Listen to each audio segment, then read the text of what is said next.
Moinsen, ihr Leichtmatrosen! Bevor ich das vergesse, sage ich es lieber gleich zu Anfang. Ich wurde gefragt, ob ich einen FAQ machen kann. Natürlich kann ich das machen, aber da brauche ich natürlich erstmal eure Fragen und dann mache ich demnächst mal irgendwann ein FAQ, wenn ich genug Fragen zusammen habe. So, und jetzt geht's los mit dem Video. Viel Spaß! In ein paar Tagen ist es wieder soweit. Man wird schon bis aufs Letzte genervt im Fernsehen, im Radio und was weiß ich wo, in der Stadt. Man sieht es überall. Nämlich am Samstag ist Valentinstag. Die einen mögen den Valentinstag und andere, so wie ich, hassen diesen Tag einfach nur, weil er einfach absolut unsinnig ist, meiner Meinung nach.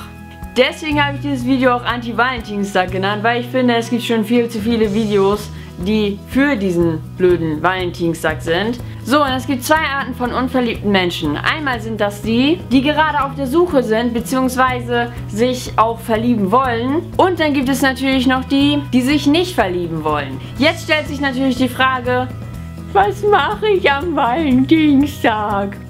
Das ist ganz einfach. Hier sind jetzt ein paar Tipps, die Anti-Valentinstag sind. Tipp Nummer 1. Ihr verbringt den ganzen Tag zu Hause, schließt euch in euer Zimmer ein und spielt Playstation, Xbox, Computer und was es da sonst noch alles so gibt.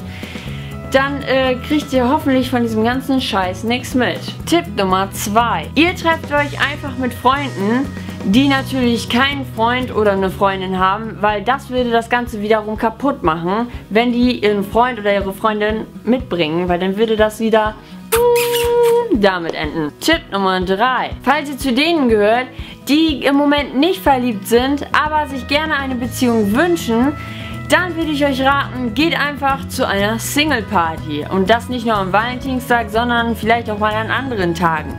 Weil da lernt man nämlich genug Leute kennen. Tipp Nummer 4. Ihr könnt euch natürlich auch einen schönen Tag mit der Familie machen, aber aufgepasst, seid da vorsichtig und ladet bitte nicht die Onkel und Tanten ein, die dann sagen, hast du denn auch schon einen Freund oder eine Freundin?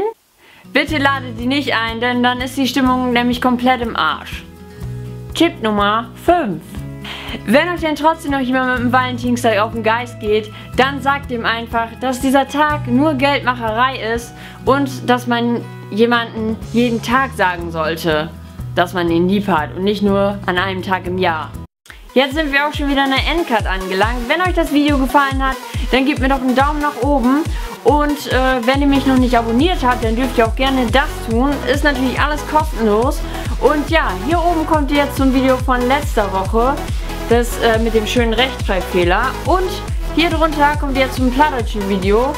Der platte Sautedach.